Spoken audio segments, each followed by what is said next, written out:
screen over here.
Groovy.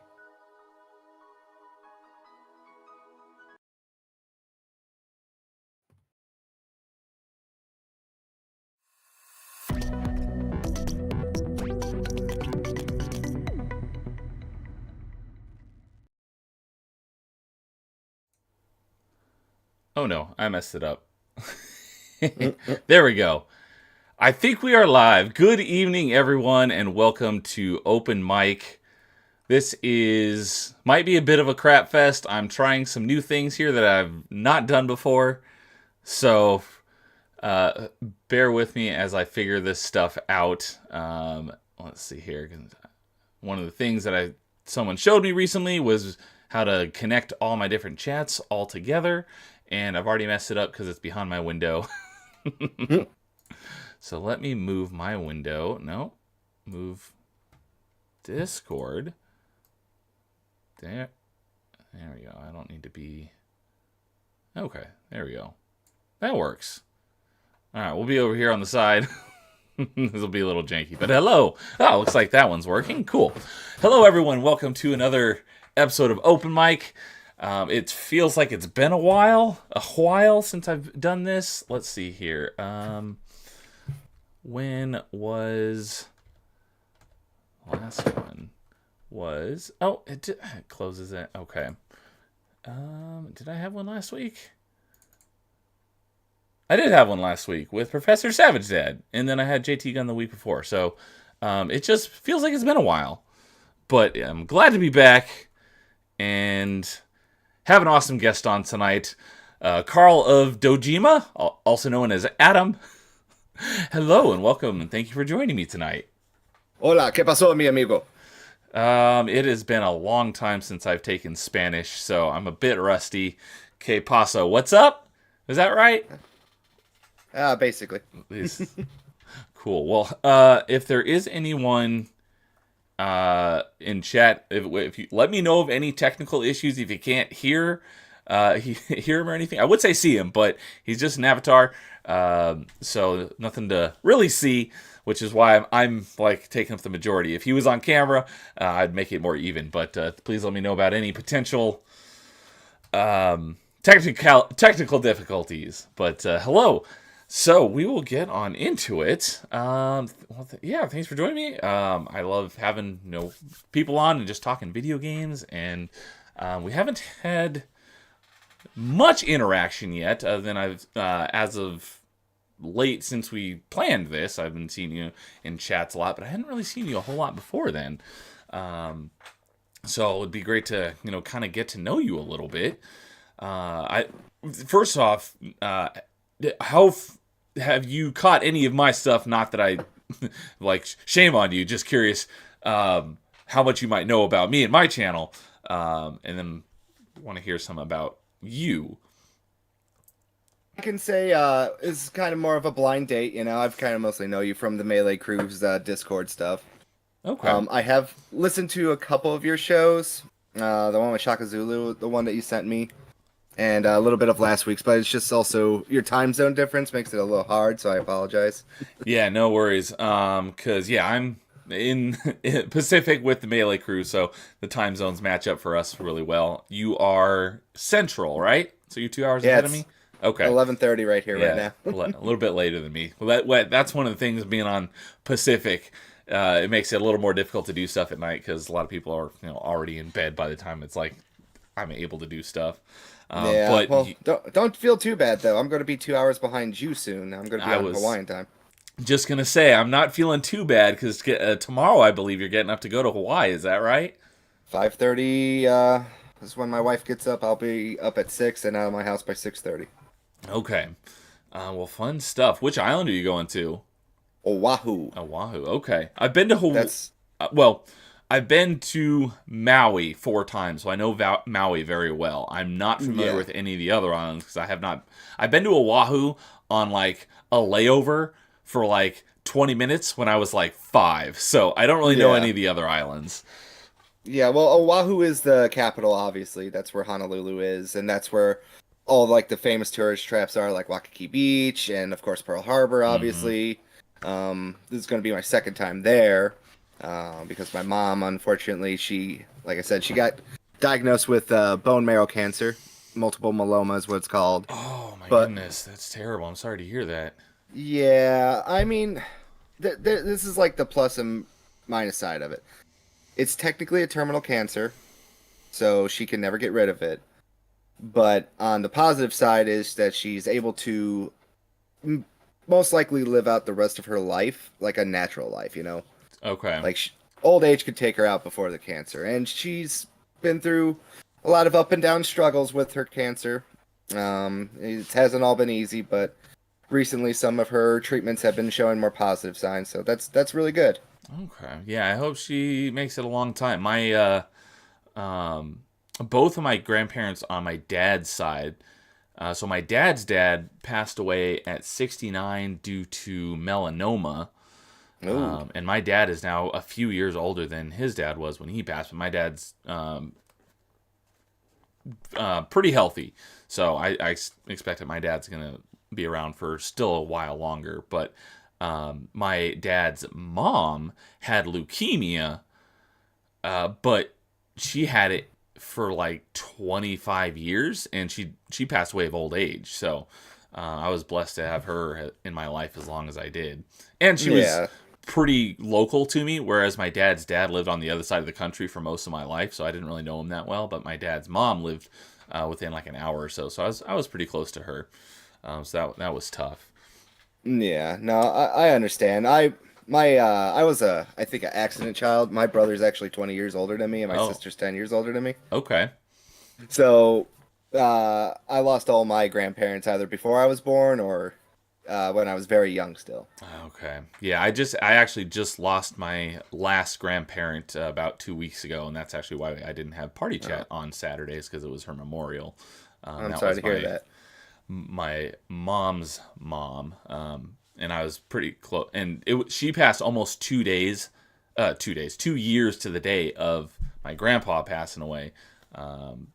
2 years ago in February, and fortunately they were within pretty close distance. I was really close to them as well, so they played a big part in my life as well. But yeah, they were great grandparents. But on to more lively, happier topics. Indeed. Gaming. So, give me a little bit of background on your gaming background. Where'd you get started? What'd you grow up on? So, I think the first video game systems I actually played were my brother's Atari and Super NES, because I know he had those. But that had like no attachment to me. I really pretty much like probably every kid from my generation. It really started with Pokemon and the Game Boy. Okay. You know, I was born in '91, Okay. so So I got you by a obvious- couple years.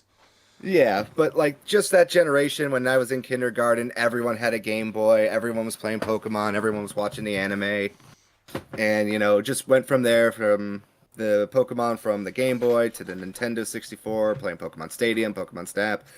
Just Pokemon, all right? Pokemon's been a very big part of my life. Ironically speaking, when I got older, I actually got sponsored to play the Pokemon TCG card game for a bit. I didn't know that people actually played that game. I thought they just collected the cards.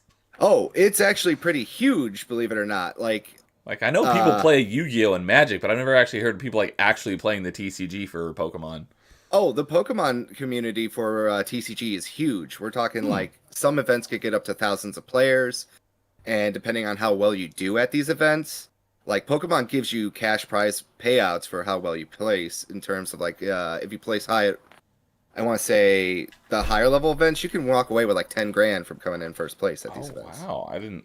Yeah, I've never really heard of anyone actually playing the game, so Yeah. that's it's surprising. It's a big thing. So, when Pokemon, how they split it up is they have like 3 divisions. There's like the juniors, the seniors, and the Masters division.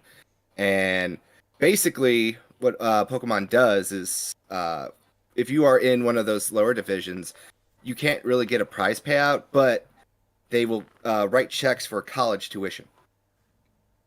So a lot of people like started in the lower division brackets and work their way up and up and up until like now they're in seniors division, and a lot of them have their colleges already paid for, or at least a good bit of money that they got from winning some of the smaller tournaments to go into college, and then they continued playing until like now, and they're walking away with like hundreds of dollars, sometimes thousands. And because Pokemon kind of takes care of like another thing that the Pokemon Company does for these events, this is also for the VGC and the TCG. What's the difference between those two? VGC's video game, TCG's trading card. Oh, okay, gotcha. I just hadn't heard it used in that context before. Okay. Yeah, that's just old head speak. So what they do is, at these events, the better you do, you get like a point system, and the more points you earn, the Pokemon Company will actually help pay for your hotels and travel to more events such as Worlds and stuff like that. The better you do, so it's actually probably one of like those things where like most people just kind of look at like Nintendo and Pokemon like they just want to kind of screw you over a lot. They actually do a really good job with like prize support and supporting their community and their top players, and they even also have players who will play in a tournament, and if they are really good, sometimes they go on to work as broadcasting teams. So when you watch their giant tournaments, you see like famous YouTubers. One of them, Aaron Cybertron Zhang, that's his name. Okay. He's a very well-known VGC player, and he always does a lot of good things on YouTube that shows like new meta games breakdowns. Really good guy. I met him like a few times. He's a very humble, nice guy, which I will say this as well. A lot of the Pokemon community, like the top players, most of them are really nice people. I'll say that much from before I quit, obviously, but a lot of them are really nice. But yeah, he also does a lot of the VGC commentary to go to like their big major events as well. Okay. So that's basically where I started, was mostly just with Pokemon. Later on in life, you know, I kind of had the typical, my parents got divorced, so my father would just buy me all the video games and be like, "You love me more, right?" So My dad didn't never liked me playing video games, and that was always my punishment. Was always taking it away. yeah, well, my dad, we joke about it. My dad was an alcoholic, yay, child abuse. So, um, most of my big gaming memories that I have a lot of fun with for that generation. I had a GameCube, PS2, and the original Xbox. I think that's still the best video game generation of all time. Which generation? The PS2, GameCube, and Oh, Xbox. that in the original. Okay, gotcha. Um, So that's my favorite one to collect for. I have a huge, massive wall of just in front of me of all my physical games. And every time I just look at the wall or like I go out retro shopping, I'll like just flip around and I'll be like, "Oh, what's this game? It's something new and interesting." Or I just go like, "Oh, I had this game from my childhood," you know? So definitely one of my favorite things that I can say is that I probably was the only kid I could think of that actually played the original, what is it, four pack series of the original Dot Hack RPGs. Because I seriously have no idea if anyone ever played those ones. okay. I know of them, so that was one of the things that I was going to bring up, especially from listening to your last stream with JT Pixel. Yeah. Because I know we do have, I know at least one thing that we have in common that I want to talk about. But one thing that you talked about a lot on that stream is, so I play a lot of different genres of stuff. I'm mainly an Xbox guy, and I'm an achievement hunter and a completionist. So I'll play nice, like nice. all sorts of different stuff. But there are a couple genres that I typically like. Uh, I just don't touch because either I don't care for them or I'm not good at them. The not good being good at is fighting games. I'm not good at, and I don't play fighting games. And then one that I just don't really have any interest in is JRPGs. And you talked a lot about JRPGs. So you were naming all these JRPGs that I've heard the names of, but I don't really know anything about them. So when you're talking about Pokemon kind of being the beginning, definitely made a lot of sense. Yeah, well, the funny part is I didn't start getting into JRPGs until relatively recently, believe it or not. Okay. Yeah, so that kind of all started for the longest time. I went through like a cycle. So when I was younger, I was playing like all the JRPGs and stuff like that. And then obviously, I think like you and I probably got our big heyday when we were teenagers playing Halo 3 and Call of Duty on the Xbox 360, staying up until like 3 o'clock, 4 o'clock, till the sun comes up in the summer, just not even caring. So a lot of that stuff was just basically I became a teenager and, I stopped talking to my father, obviously, and then it just became like, well, I can only play like 3 games, a year. So when you had, like, the struggles when you're a kid, this is it, it's like, this is the only games you can afford. These are the only ones you can play, right? So for the longest time, like, the only games I would ever play were Halo 2, and then when Halo 3 came out, obviously Halo 3, and then after that, it was Call of Duty Modern Warfare 2, because all my friends were playing it, and they were like, okay, now I gotta get into it. And then the ones I kept coming back to was just Mass Effect. Mass Effect is also, like, one of those big games for me. That's what I was going to get into. But before we do, so speaking of technical difficulties, Oh, so hey, I just wanted to say hi to the chat. Looks like Paul Hadouken and Vanquish are here. Good to see you guys as always.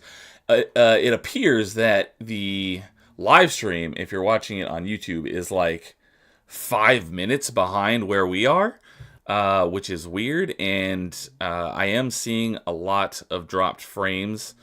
yeah, I'm looking on to see how it looks too myself. I don't know why on OBS it has a little bar that shows you like red, green, or yellow, and it's been red the entire time since I saw one of them mention it. And I don't know why. I did. Paul said maybe lower the bit rate. I did lower the bit rate from 6,000 to 4,000. It's still red.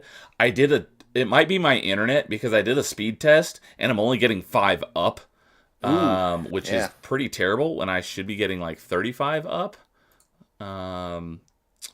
So yeah, we're having some technical difficulties, but when you guys catch up to this, I appreciate your guys' thoughts and stuff for my grandma, and so I appreciate it, you guys.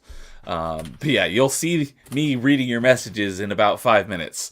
So I don't know what to do other than like stop the stream and restart.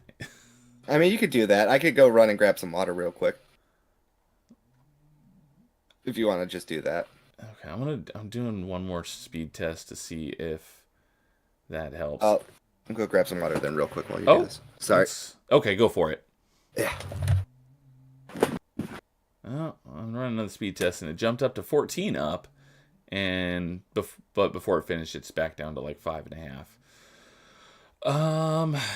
So yeah. I'm not sure what to do here. As I said, this is a bit of a, I don't normally do it this way, so definitely trying some new things, and we're definitely having some technical difficulties.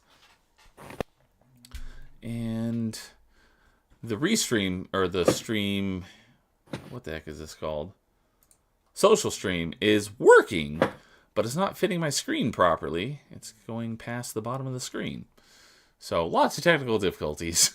Oh, jeez. Yeah, I know that feeling so much, man. What I probably need to do is a private live stream with someone else so that only them and I can see it. So I apologize for this being kind of a crapshoot. Oh, it's okay. Don't worry. Last week I forgot to even start the YouTube stream like halfway through the thing with me and JT. So, oh yeah, you're doing better. And then the stream before, you could barely hear you because your volume was like super low. Yeah, that one was kind of a rush job because I was out retro hunting that day. That's a good reason. Yeah, so there's actually a video game store that I like to go to, but it's like a 3-hour drive away from me. Oh, that's quite a trek. Yeah, but they always have such good deals, and I like the people up there, so I make it like probably like 4 times a year. Okay. But they were having a buy 2 get 1 free sale, so I'm like, I gotta go to this. You get some good stuff from that? Yes, actually I did. I got a complete in-box copy of Silent Hill 3. Okay. I got a game for the Dreamcast called D2. Is that any relation to maybe like a prequel to D4? I don't know. I don't think so. I think it was a survival horror game or something, if I recall. Yeah, I don't even think the game is called that. I think that's just what people called it as because it's short for. I think it's called Dead Dreams Don't Die. So people call it D4 for short. That Xbox game. Yeah, I need to play that one. I've heard of it. I know nothing about the game. Yeah, I know it was a free game with, I think, Games with Gold. I might even, if it was, I probably have the game. Yeah, you never know. I sometimes go through my library. I'm like, oh yeah, that's right. I do own this game. It got so bad to the point, though, as a game collector, like sometimes I'd be like, oh, I don't have this game. I come home, I'm like, oh, damn, I do. I've bought, I think, some games like 3 times. Like, what was it? Loco Roco for the PSP. I have bought that game 4 times because I kept thinking it was called Roco Loco for some reason in my mind. I'm like, oh, I've never heard of this game. And then I get home and be like, oh, darn it, I did it again. That's funny. Like I said, I've been branching out now that I've got a PC that can run modern PC games. Because until I got this thing in September, my PC was like 13 years old, and I never got it with the intention of gaming. So I hadn't done any PC gaming in basically the last decade. And I've just been on Xbox, so I've got a huge Xbox library. So there's times where I'm like, oh, I want to buy that, and then I go to the onto the store to buy it, and it's like, oh, you already own this. I'm like, oh, okay, well that's excellent. so I don't have to buy it. But I am building up a little bit of a Steam library now. I know that feeling. So now that I'm branching out across different platforms, I may run into that where I'm like, do I own that on another platform? Which I think I remember James back in December when he was going over the Steam. He was going in depth on like everything you can do with Steam. You can actually go on Steam and mark what games you have on other platforms, so that it won't recommend you those games, but it'll recommend you other games like it. Like that's pretty cool. Oh, nice. So Yeah, yeah, definitely. It's so you never played any of the PC classics like Doom or something back in the day. You were just all Xbox only.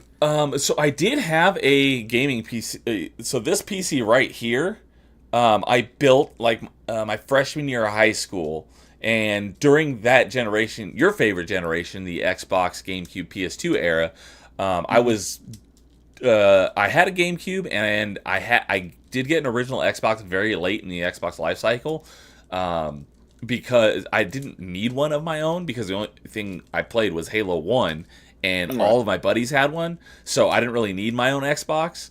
So I didn't actually get my own until very late in the Xbox life cycle. So most of my gaming at that time was either on GameCube or on this PC. But after that one got out of date and wasn't powerful enough to run it, I stuck with pretty much Xbox gaming from then until now. So, or very recently. What was your favorite GameCube game? I need to hear this. My favorite GameCube game,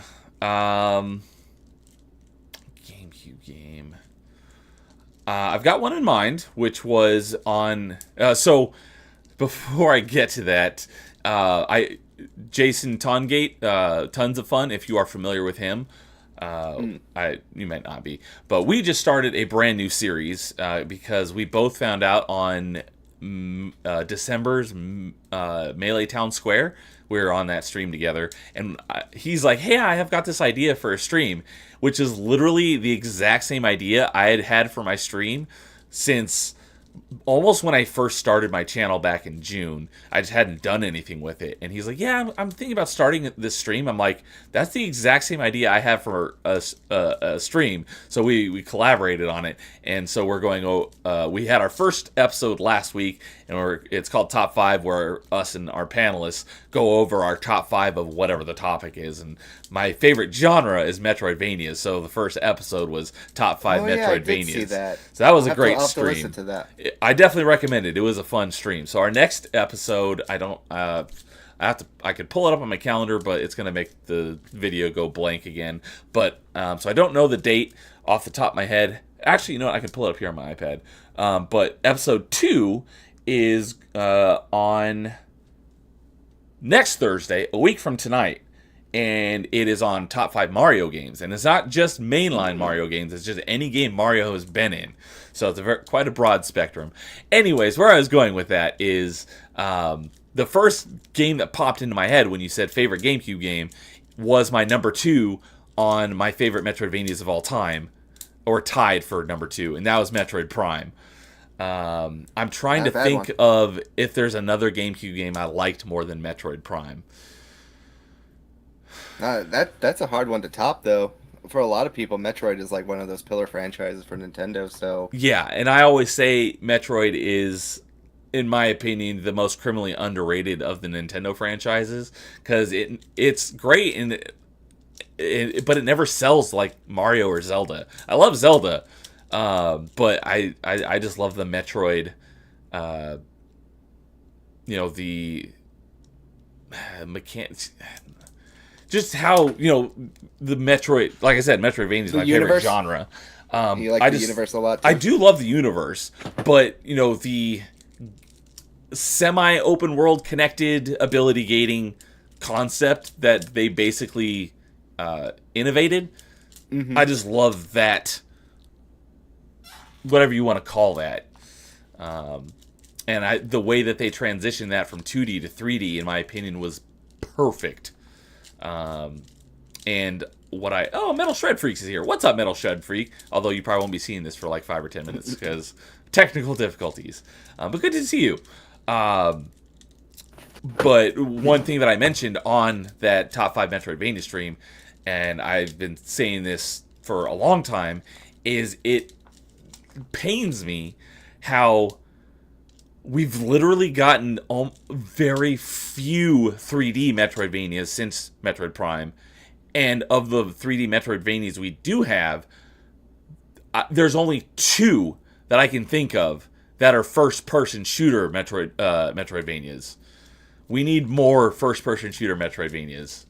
There's a criminal lack of first-person shooter Metroidvanias. Well, you could say during that generation, at least, that they gave you at least 4 really good Metroid games in general.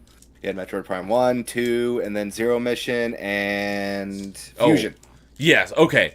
I was thinking like 4 3D ones, but you're just talking about all the Metroid games of that generation. Yes, those are all great games.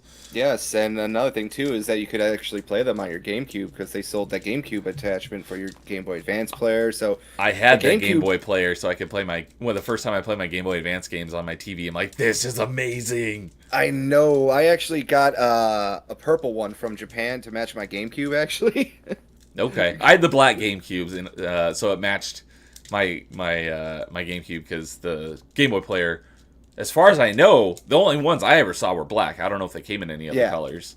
So in Japan, Japan actually had 4 colors. They had a silver, orange, purple, and black, obviously.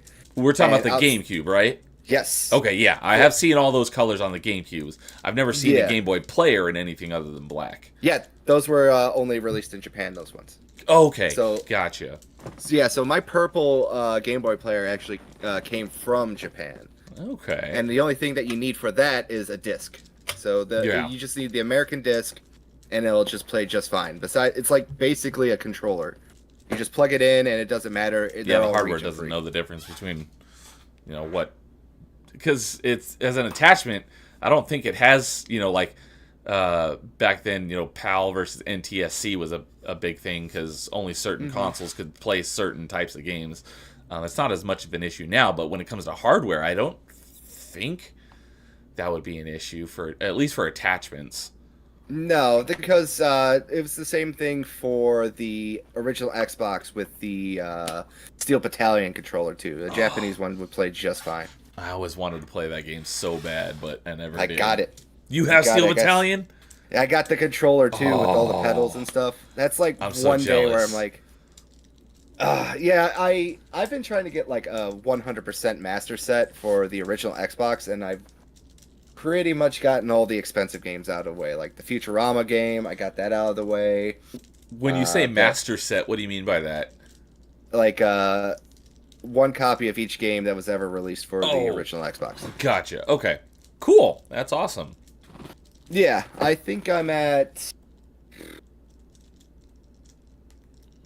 400 out of the 900 and something, I believe. So almost at 50% for that.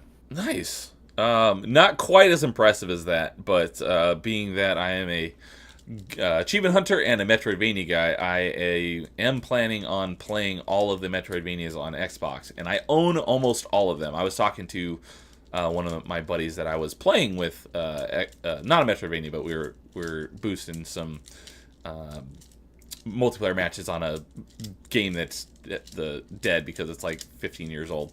But we were chatting, and I went and I looked it up, and out of all the Metroidvanias on Xbox, I don't own 7 of them, I think, is what I figured out. So okay. And the only reason why I don't own those is because I'm very frugal and I'm patient. So I'll buy them once they go on sale. Because there's nothing wrong with that. I haven't played many of them because I'm working on recovering my completion percentage up to a certain point, and then I'll be starting a bunch of new games. So I've been buying them when they go on sale and backlogging them until the time is right. So I can definitely wait till they go on sale because I'm still not going to be playing them for a while. Nah. So I got a question then, since you're a big Metroidvania guy. Yes. And if you say no, I will be very upset at you, and I think I'll have to leave. But no, you have to have played Guacamelee 1 and 2, right? I've 100%ed both of them. There you go. Heck yeah, that's what I want to hear right there. Is that one of your favorites? Adore Guacamelee. I can speak to the high heavens of it. I love the first one. That is probably one of the best, like, it's such a very fluid fighting game, but it Yes. doesn't take itself seriously. I love I all the there's so many Easter eggs in those games.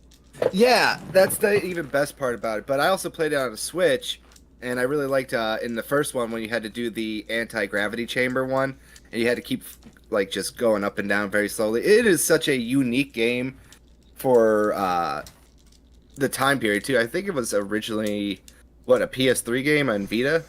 I don't know about that because I've never had PlayStation, but I do know that it was originally an Xbox Live Arcade game, so that probably would Mm. match up Yeah, on time because frames.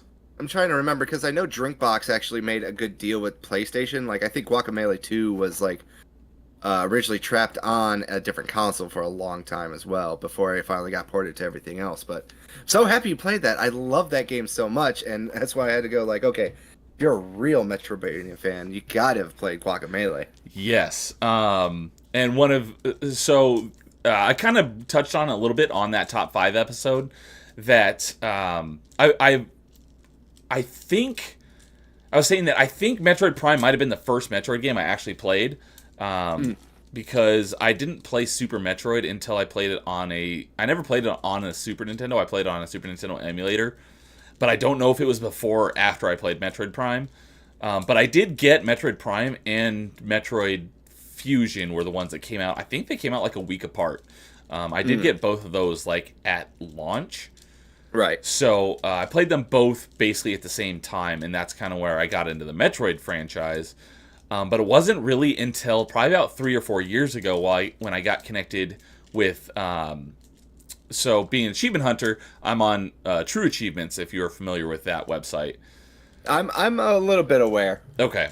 But yeah, if you're an achievement hunter at all, True Achievements is the place to be. And I got connected with a subset of True Achievement Hunters who have a Discord called Achievement Hunters 101, AH 101.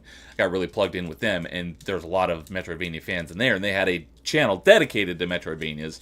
And so I found my way into there, and that's really where I started to really dive into Metroidvanias. Right. And where I was going with that is one of the guys who started that Discord. I'm pretty sure Guacamelee is also his favorite Metroidvania. He loves Guacamelee, so anytime that comes up, he's happy to talk about it. So, I love Guacamelee. with Guacamelee being on the topic, which one did you prefer? I like 2 a lot more from its production value, but number 1 was just like such a treat, you know? Okay. I did enjoy both of them a lot. I did like Guacamelee 1 a little bit more, and the main reason for that is because they got rid of like the super mode where you click in both joysticks and go into like Yeah. you go like Super Saiyan. I really liked that, and it definitely made some of the fights at the end of 2 a lot more difficult not having that. But I that puts 1 ahead of 2 by like this much. So yes, definitely some great Metroidvanias, and I don't think Guacamelee even actually got mentioned on the top 5 stream. Shame. Unless it was on someone's honorable mentions, but I don't think it was. But I do like those games a lot, and I'm glad that I've played them. So, Very fun party game too, ironically, the first one. I've never played it in co-op. I've heard that it makes it more difficult playing it in co-op does. rather than playing single player. Because normally, more people to fight the enemies, you would think it would make it easier. But just the way it plays, because you're all sharing one screen, and yeah, it just gets too chaotic, and you can screw each other up by like causing platforms to disappear and stuff when you're relying on them being there. So it just is chaotic. So I've heard about playing it in co-op. I've never done it myself, but it sounds like it would be, fun chaos. It kind of just starts to become a little bit of a brawler after a certain point in time, you know? It feels more like a River City Girls kind of deal where you're like, or a Scott Pilgrim. That would be a better one. A Scott Pilgrim type of game. Yeah, it definitely seems like, from what I've heard about it, it's almost like a beat 'em up rather than a Metroidvania at that point. And then you get like those cool combos where you're just suplexing people, throwing them across, and your buddy comes over and dropping elbows. It's a wild party game. Like that's one that like if you ever have like people over for a cookout or something, you just sit down and you just play with like your three buddies and you're just having a good old time. It's like best way I can describe it. It's like when we were playing Helldivers with JT Rab and Fernando the other day, well yesterday, and it's just chaos everywhere. You're like, I don't know what's going on, but I'm just having a good old time and I'm smiling. Okay. Yeah, I don't have people over often, but if I ever do, maybe I'll have to give that a shot and just screw around in Guac multiplayer co-op. There you go. So, okay. So, there were a couple things I wanted to ask you earlier while you were talking, and I was trying to figure out all the technical difficulties. By all means, I'm an open door. I will answer anything. I meant to write some of them down before I forgot, but I forgot some of them. But one of them I did write down before I forgot is when you were talking about Pokemon and playing TCG. Do you have a favorite Pokemon? Oh, Trico. Trico. Okay, what generation was he? Gen 3 was my favorite one. Ruby, Sapphire, Emerald. Okay. Trico, was that a starter, or was that an Yes. evolution of a starter? He's the grass starter for that generation. Grass starter. Okay. So I, not being much into JRPGs, and not really ever being much into anime, I did watch a little bit of the show when I was a kid, but I've never played any of the Pokemon games. But I do know, like, I couldn't name off, like, the top of my head all of them, but if you put out, like, the original 150, I could probably name about, like, 80% of them. So I know a good chunk of the first generation, but I don't know anything about any of the other generations except for whatever Pokemon have showed up in Smash Bros. I gotcha. Yeah, I think I heard you say this with Shaka Zulu last time. Okay, yeah, we might have been talking about that.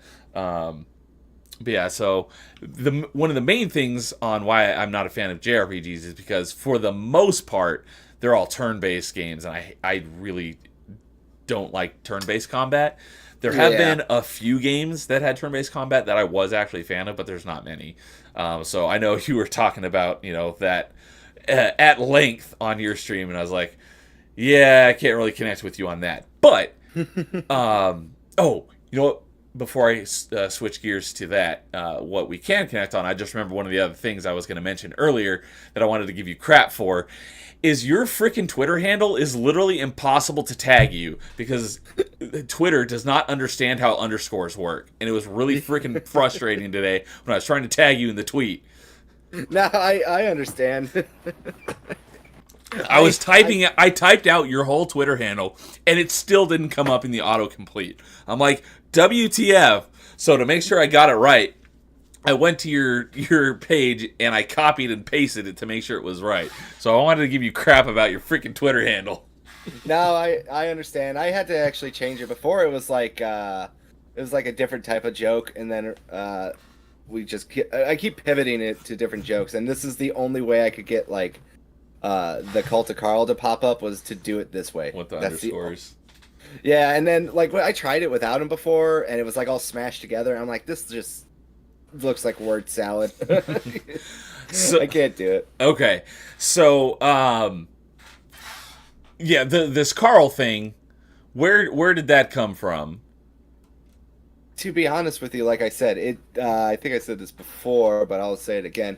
I was just dicking around on Twitter, as they say, and then what popped up was somebody actually just like put like I said, the Carl face on Castlevania's Dracula.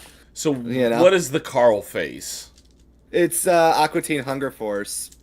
There's a character on there called Carl, who is the neighbor of like the people in Aqua Teen Hunger Force. Have you ever seen it? I've never seen it. I know there's an annoying sounding character called Meatwad, and there's a Shake, and I don't know what his name Frylock. is. And there's and that's the Fry guy, right? Yeah. So it's Frylock, Master Shake, and Meatwad. Master Shake, and their neighbor is like a stereotypical fat like New York guy who probably lives in like Jersey more than New York. Okay. And she's just like a very vulgar, like kind of blue collar dude who's like, I don't need no instructions and how to rock, and I gotta I rock. It's just like just a fat, balding, middle aged guy. So is that like And a favorite character of yours? I think everyone likes Carl because of just like how sarcastic and rude and mean he is, and Okay. how much crap they put him through. But like, I saw this one day and I just kind of said like I kind of like this. This is funny, and I made it like my avatar. And then like the meme just kept evolving. Like we kept putting Carl faces on different Different characters. different characters, so like different world figures, notorious people, video game characters, and then like in my other groups I was in, like the joke kept just like spreading. So like one day, my buddy Sotelo in a different group, we were talking about Yakuza and we were making a bunch of jokes, and then he showed me a picture of somebody make who turned like Kiryu Kazuma's character into Carl. It's just Carl like dressed up like the main character of the Yakuza series. Okay, yeah, And I know of that character. I've not played the games, but I know of that character in those games because of Mark the Cyborg, my co-host on Party Chat. He talks about them often. Yeah, they're great games. So that's where the Carl of Dojima came from, and it's Is Dojima, is that something from the Like a Dragon games? so Kiryu's nickname in the Yakuza series is he's called the Dragon of Dojima. Oh, okay, gotcha. So like the joke was like, well, I'm just gonna call myself the Carl of Dojima, and believe it or not, that a lot of people like that word pun sometimes on Twitter. Like, you know what? I love your word pun that you got here. That's great. So Okay. So like I said, it just keeps kind of growing and growing. My wife has been helping with some thumbnails and putting Carl's face on everything else like that. We got a joke going on because one day I want to play Space Channel 5. So we're gonna have like Ooh La La, but with a Carl face on it, and it's just gonna I be have just more no nightmare idea fuels. what that is. Oh, you never played Space Channel 5? I don't think I've even heard of it. It's basically a rhythm game where you play as like a news reporter. It's funny that you mentioned that because I had no idea what that game was until it came up on James Steam Roulette last weekend. Or I know I bought it for them. oh, okay, yeah. If it wasn't for him playing it as part of his Steam Roulette, or maybe it was Gifted Games Roulette, I would have no idea what that game was. So Yeah, it was originally a Dreamcast exclusive, and then it got ported to the PS2, and then I think it was actually on the 360, if I'm correct, as like part of one of those Dreamcast bundles. okay. I got this right next to me. Let's see if I can find it. But I think it came with like the Sonic game, Crazy Taxi, and the Sega fishing game. It was what was it called? Space Channel 5? Yes, Dreamcast collection. Here it is. I got it right here. Space. Oh, there's Space Channel 5 Part 2. 360 music and rhythm game. Yeah. And then it was part of some sort of Sega collection. Yes, it came with Sonic Adventures, Crazy Taxi, Space Channel Part 2, and the Bass Fishing Sega. Yeah, I just pulled that up in front of me right here. So, your achievement hunter. There you go. 4 games with achievements. Yeah, I am pretty picky about what I start, but that I think I'm looking at the wrong one right now.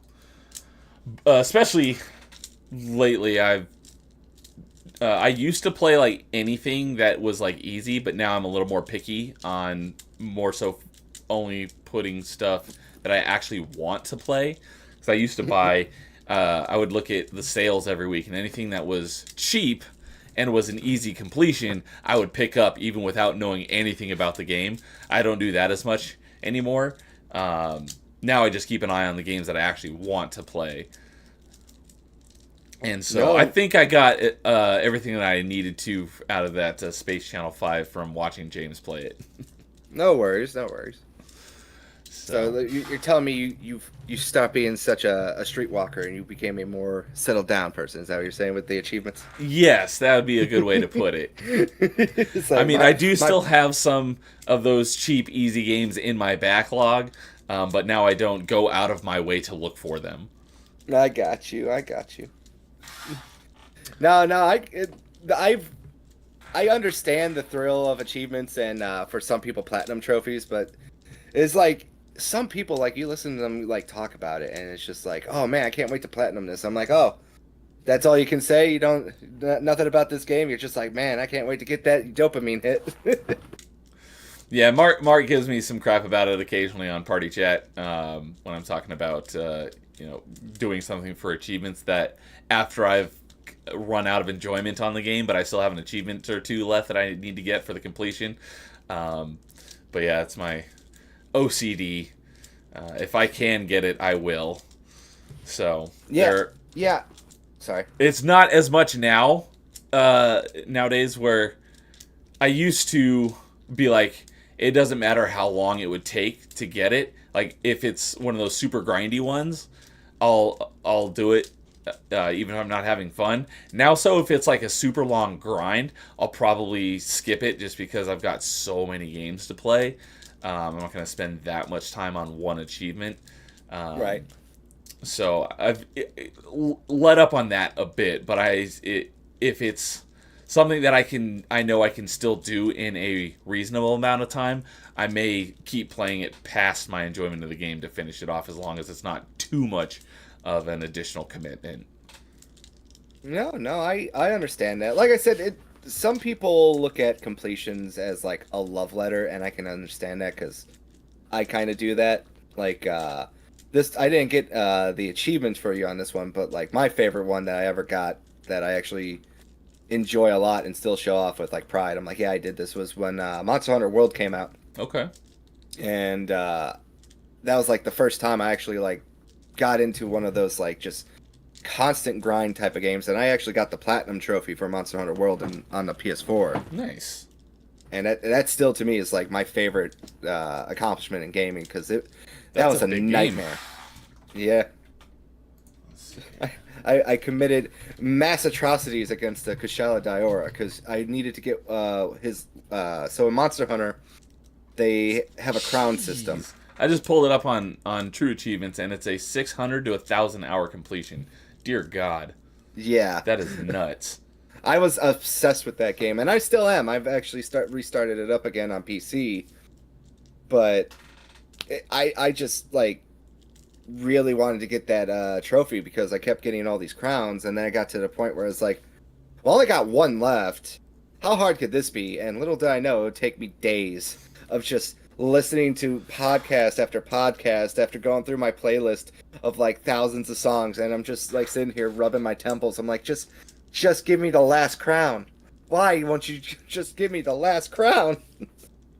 And then when I got it, I was like, euphoria. Yeah, I still haven't completed it. I've still got one achievement left, but probably the closest thing like that for me, where I've played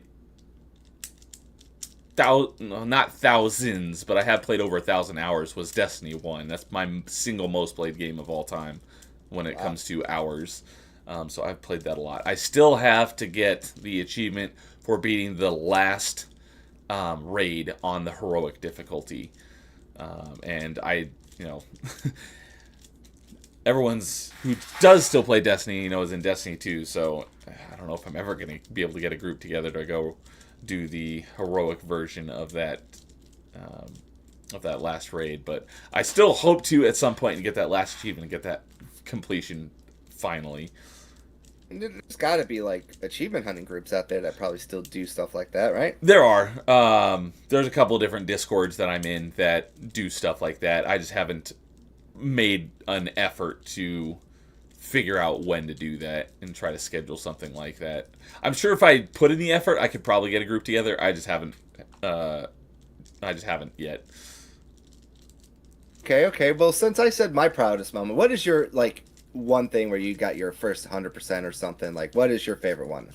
Yeah, that is actually something we've talked about on Party Chat before. So, and it was actually the guy I was telling you that I was playing with last night. So this isn't my proudest, but we're working on getting the completion in Tom Clancy's Hawks, the aerial combat game. And Jeez, that, that's a throwback. yeah, that game came out in like 2008 or something. And so I had just a couple of multiplayer achievements left because I don't. I'll rarely play multiplayer. I'm a single player person. So I'll go and get all the single player achievements, and then I'll just like leave the multiplayer achievements till who knows when. And he just started playing Hawks just recently, and I saw it pop up on my True Achievement feed that he was playing, and I was like, hey, if you want to boost the multiplayer achievements, let me know. So we've been doing that a little this week. Because it's so old, it's a dead game, so there's no way you're going to get a legitimate match. Unfortunately, No. you can basically get all the multiplayer achievements with just 2 people. Oh, there you go. That's a plus.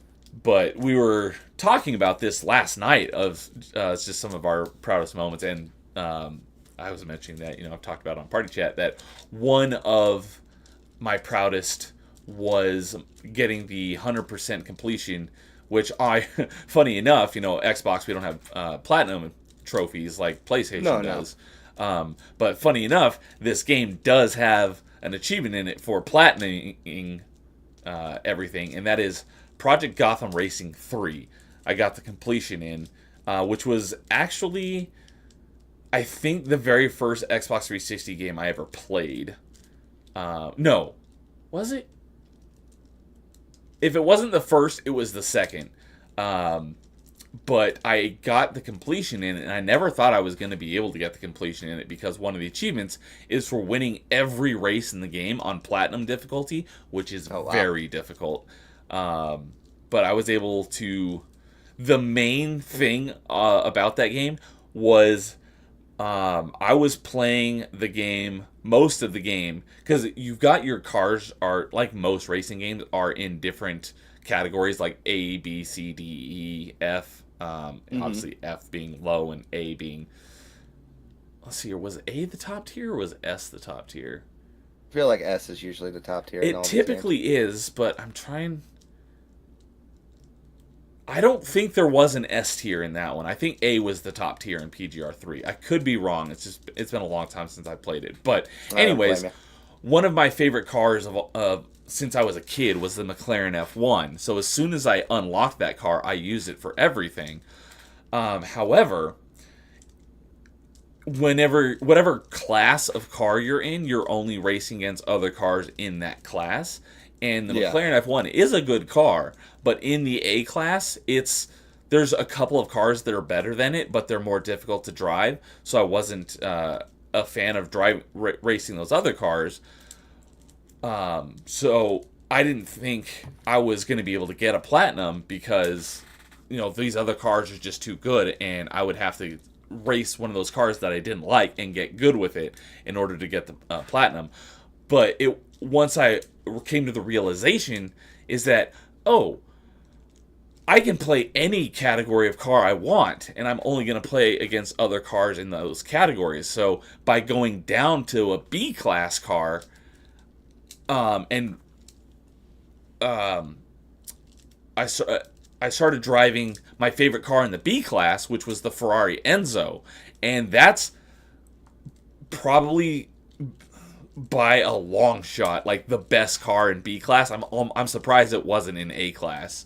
And once I discovered that, using the Enzo, I was able to platinum the rest of the ones that I wasn't able to do with the McLaren F1 in A class.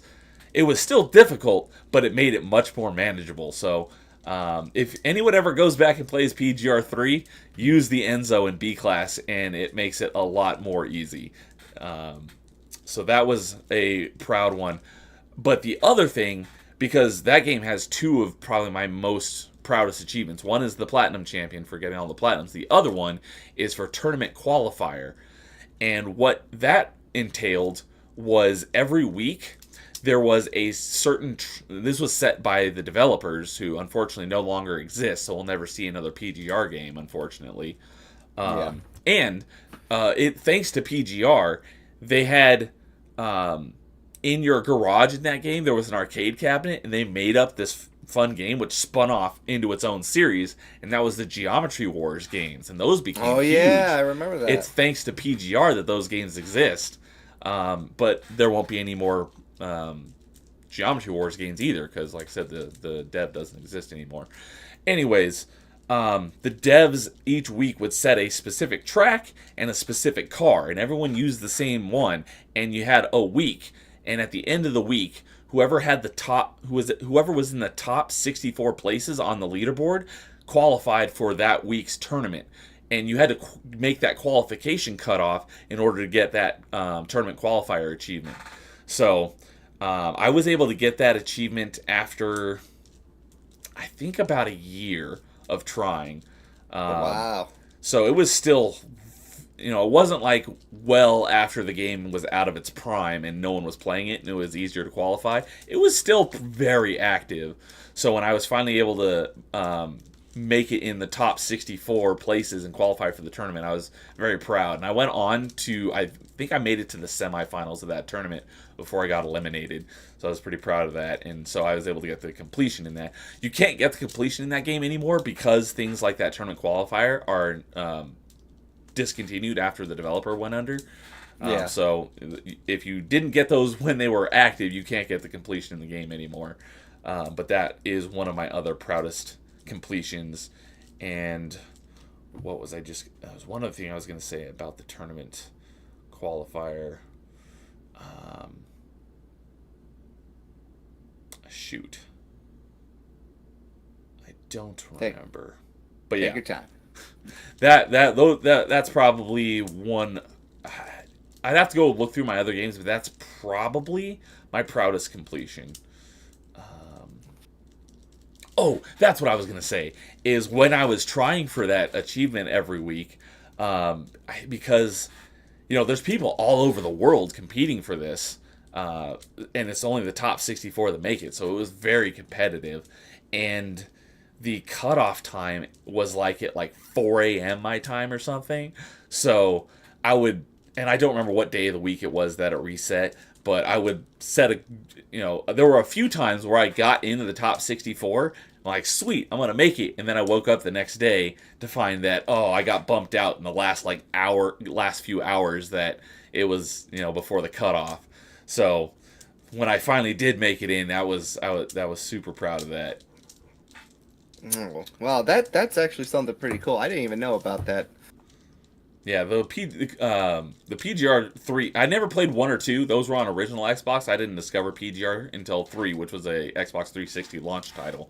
But I played PGR 3. I never got the completion in PGR 4. There's 3 achievements left, and I don't think I'll ever go back and get them. But it's the Platinum Champion again. But there's 2 different categories of races. It's been a long time since I've played that one as well. But there was a campaign mode and an arcade mode, and there's a Platinum achievement for both of them.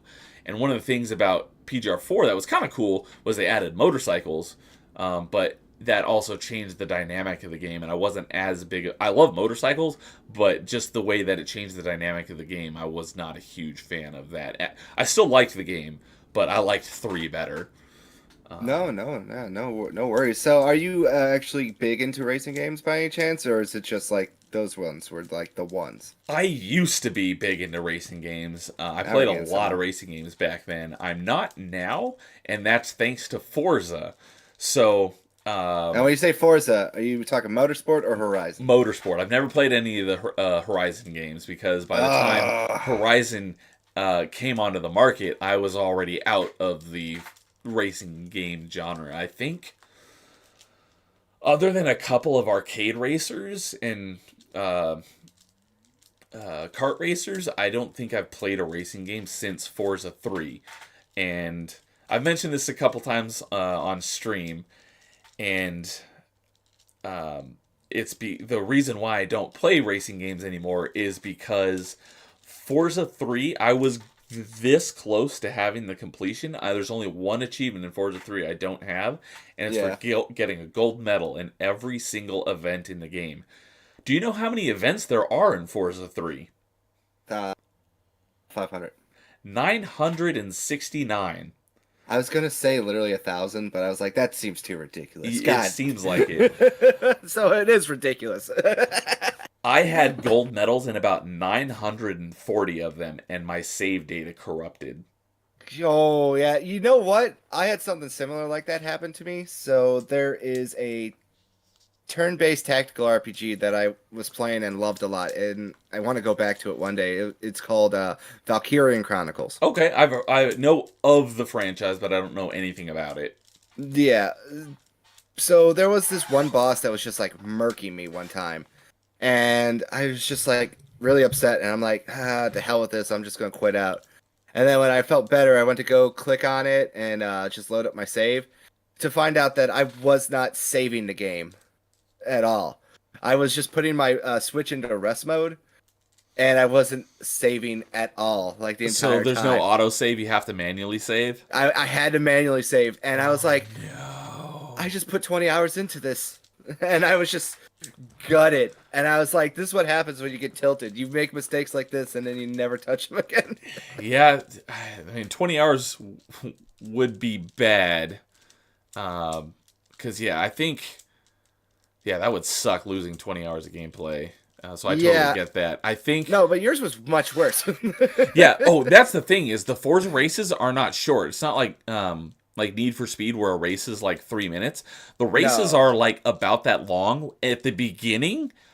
The average race time when you get through most of the game, I would say is probably 15 minutes at minimum. And there is a whole set of races that are like,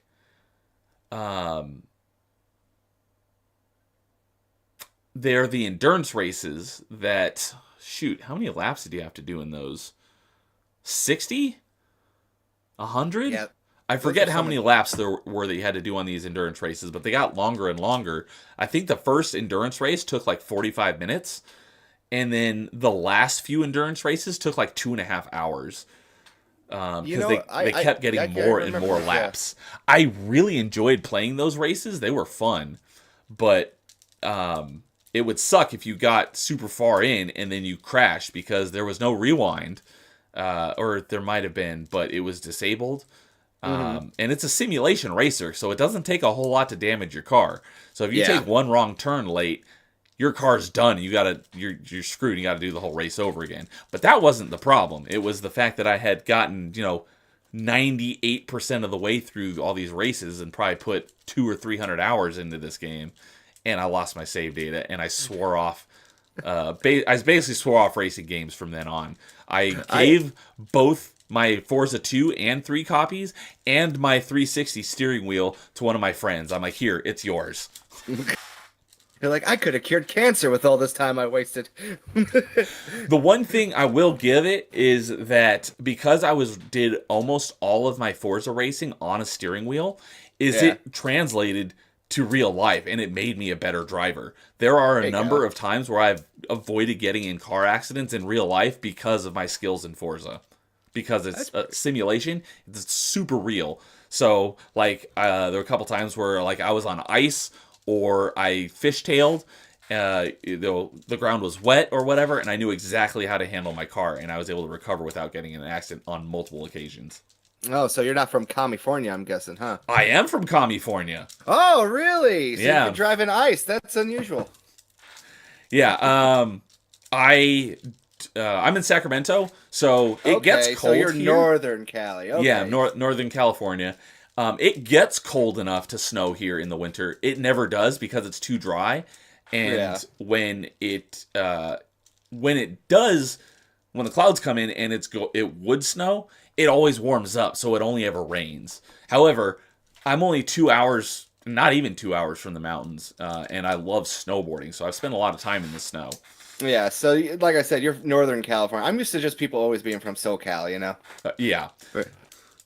Yeah, it's so like there was one time, probably around this time frame, where I went down to SoCal for New Year's to hang out with my buddies who all went down to SoCal for college, and it snowed over the Grapevine, and it took because normally from here to LA is probably like 5.5, 6 hour drive without any traffic.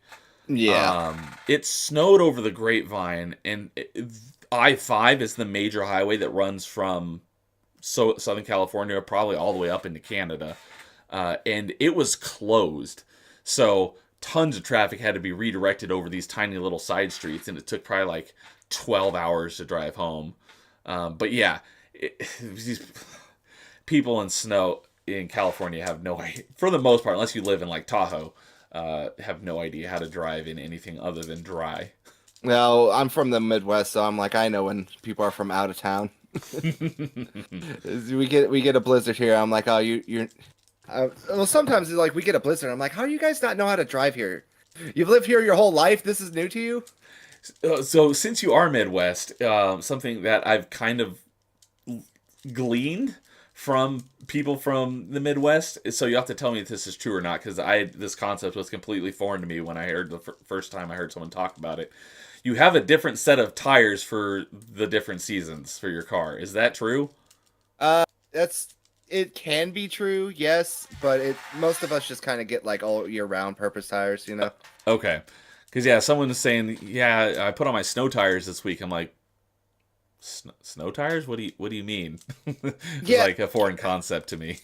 like some people who are like have pickup trucks or something like that, they will put on like snow tires and stuff like that. Uh, Most people don't do that, Okay. and that's more of like a rural area kind of thing. I'm in the suburbs of Illinois. I'm equidistant from Milwaukee and Chicago. Okay. So like I'm right on that border, but like yeah, some areas like they don't get plowed as much, so they have to put on like snow tires to help them travel to work and everything else. Gotcha. Okay, that makes sense. Yeah. Okay, I was wondering if like maybe that was a thing that like everybody does there, and I just I've never spent much. The only time I've spent in the Midwest has been in the summer, so. Yeah, good. Keep it that way. It's terrible here outside of that. Like so this week, so the weather like really messes with me. I get really bad sinus headaches when the biometric pressure starts to shift. Okay. So we went from snow to rain to thunderstorm to 70s down to 30 degrees, 20 degrees now. All in a week. Okay, I was gonna say, what's the time span you're talking about? All in a week. Yeah. That's one thing that my cousins, they lived in Colorado for a number of years, and so every time I would visit them in the summer, they informed me of how it's like, oh, if you don't like the weather in Colorado, just wait 5 minutes, and it'll be something else.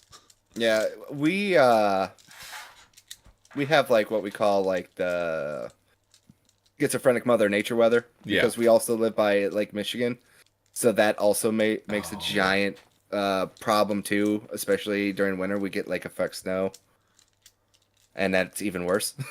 Okay, yeah, that makes sense. So yeah, born and bred Illinois my entire life. Traveled to a lot of states. I hate living here. Never move here. Just don't. Yeah. It's I have thought like about leaving California because, it's California. yeah, basically Illinois is the California of the Midwest. Yeah, that makes a lot of sense from what I hear. Yeah. The thing is that all my family is within like an hour essentially. So Yeah, that's if it the wasn't same for thing that, here. I probably would have moved a long time ago.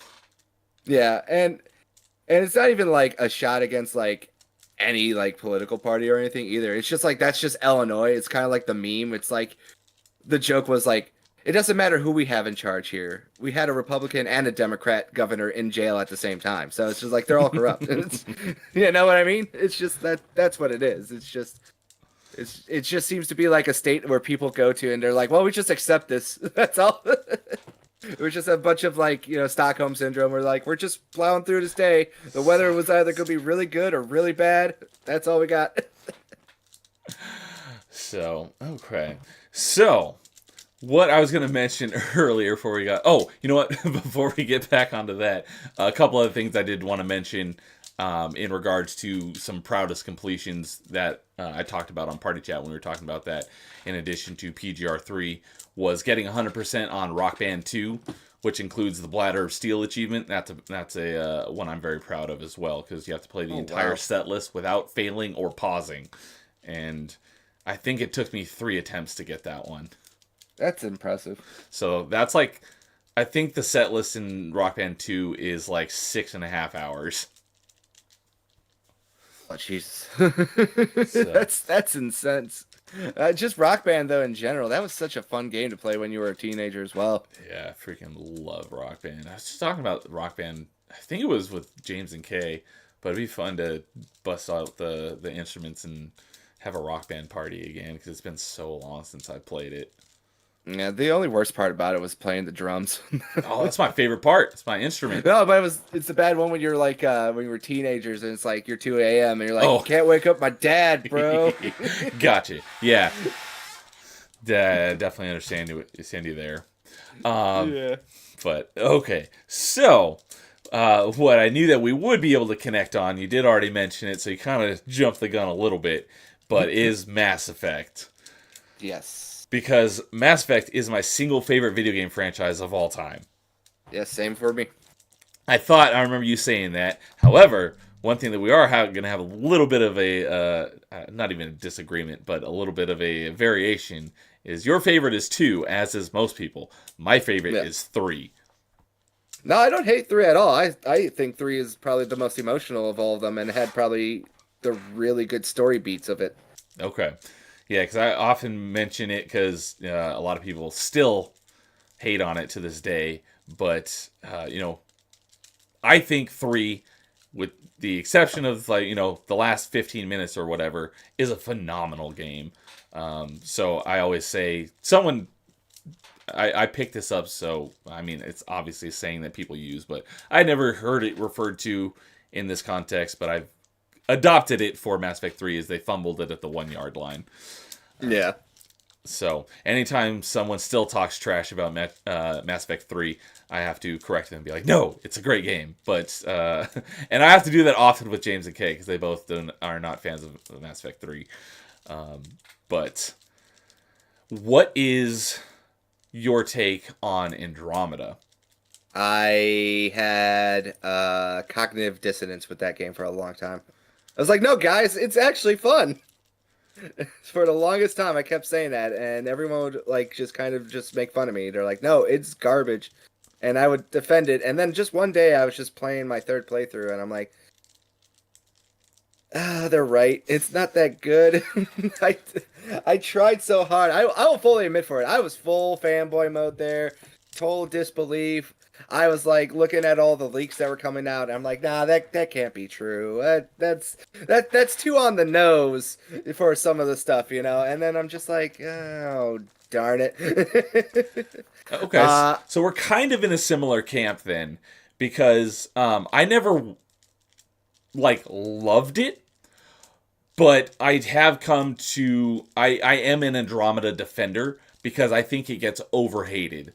I think it was a decent game. I don't think it was great, but I don't think it was as bad as everyone said. It did launch in a bad state, but I mean, what games nowadays don't launch in a bad state, and then a lot of them end up becoming great games. Like the best example of that is Witcher 3 was not good at launch, but it's many people's favorite game of all time. He was in chat earlier. Vanquish, that's his favorite game of all time, and it's an excellent game. Obviously, I gotta try to do those again. Sorry to cut you off. No worries. Obviously, Andromeda is not a Witcher 3. No. But I think it got overhated. I think it's a very serviceable game, and it has arguably the best combat in the franchise. I do agree with you on that point. It did feel like probably the better combat. Like, it was definitely improved from the other Mass Effect games. There's no denying that. But the problem is like, if it had the Mass Effect name attached to it, and let's just gonna be honest here, when you're carrying the name of like such a historic, probably a pillar of like gaming communities of like the 360 era and the PS3 era, where a lot of people still talk about the Mass Effect to this day. They're still making OG statues. Like, look at the Legendary Collection that just came out too. Just like how much reverence that got. Because everyone was like, oh, like Mass Effect, Yeah.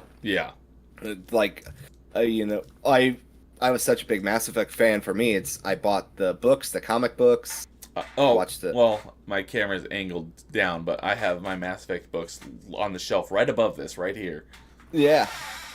and I loved all three of those books. It really helped embrace the storyline too of the video games. It added a lot to it. Um, a lot of my like one of my other favorite moments. I 100%ed them, but I got a funny story about that afterwards. But Okay. I 100% the original Mass Effects on my 360 days, except for 3 because you needed to do something else, and I never went back to it because I think my life just changed. I got a job and all this other stuff happened, so I never did that. But that's regardless of the point. If that,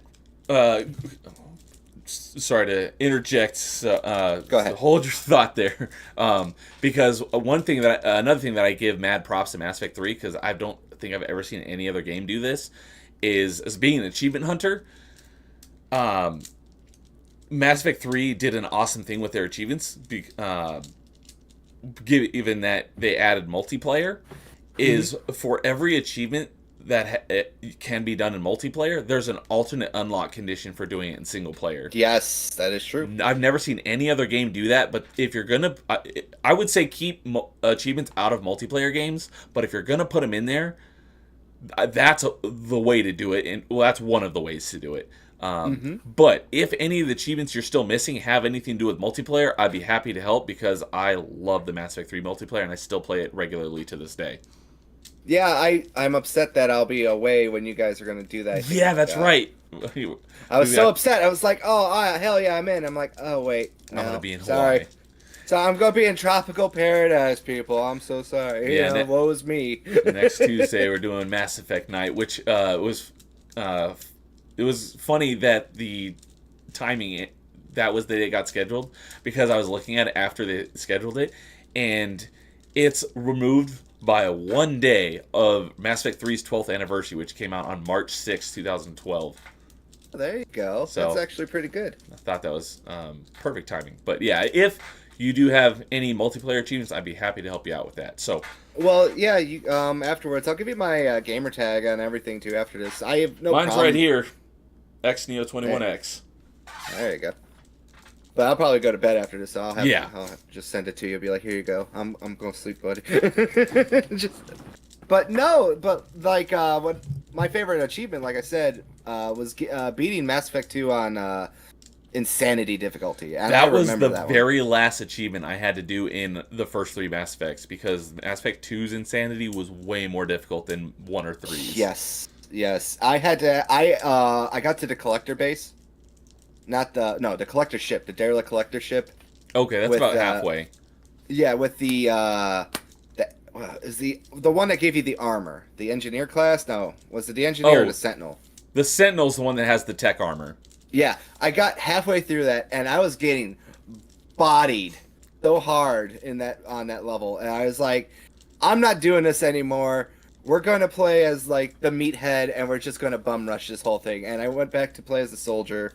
And then I was able to plow through that because the slowdown and the Black Widow is almost a must, it feels like, to go through Insanity on Mass Effect 2. So, let's see. Is this going to work? Hey, it worked! Vanquish agrees with you, agrees with us that Andromeda had great combat. But yes. Yeah! So, it did have great combat, yes. Yeah, it had great combat. It was very fluid. The jump jet thruster thing was really cool. Mm-hmm. But yeah, about Mass Effect 2, I had 100% of Mass Effect 1. I'm pretty sure I'd already 100% of Mass Effect 3. And I think the only thing I had left on Mass Effect 2 was the Insanity. And a similar thing with me, because the very first playthrough of all 3 games, for me, I played an Adept. And so I think what I did in Mass Effect 2 is I played through it as an Adept for my first time, and then in New Game Plus, I bumped it up to Insanity and continued my playthrough as an Adept so that I would be, decently leveled, or I might have been maxed out already at that point, because in Mass Effect 2, they cut the max level from 60 down to 30, so it didn't take as long. But the Adept is not great for Insanity, so I started it over. I don't remember how far into the game I was. I don't think I got very far. But I started it over as an infiltrator. I thought being able to hang back and snipe would make it easier. and I think I got probably through the same amount of the game, and I'm like, this is no more easy than playing it as an adept.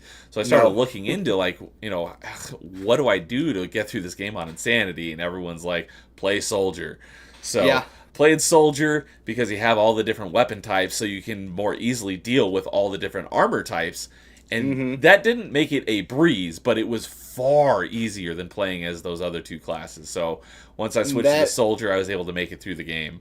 That and the adrenaline rush ability. That's is, right, adrenaline is rush. Such a good thing for it. Like I said, it was like I got through it because I'm like you. I don't like to play as a meathead. I like having all the biotic powers and stuff like that. But I had beaten the game like religiously so many times. I had the unlock abilities from each little character, so I could get like some extra oomph to my abilities. You could say. Yeah, Yeah, I know what you're talking about. So I was just like, the adrenaline rush ability is just, it's just too good. I just need to do that. And the Black Widow rifle, the anti-material rifle, whatever it's called. Yeah, Black is- Widow's the sniper rifle. It's such a game changer of a weapon that it's like, you just got to do it. It just got to do it. And I don't like using sniper rifles in Mass Effect that much, but it is a good gun. I don't like using sniper rifle. I don't like using guns in Mass Effect 1 in general. They're so bad, especially if you're untrained. Oh, But- yeah, if you're untrained in a gun, I tried that out one time just to see what it was like. So I was playing as, I think it was my adept, which an adept has, what guns are they trained in? Pistols and... Shotguns? Or is that Vanguard's? That's Vanguard, because Vanguard uses shotguns.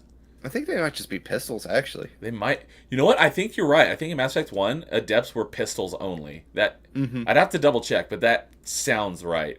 But anyways, I pulled out a sniper rifle just to see, because for anyone who's not familiar with it, you put points into a skill tree, and your aiming reticle gets smaller because you're increasing your skill, so you can hit your target more accurately.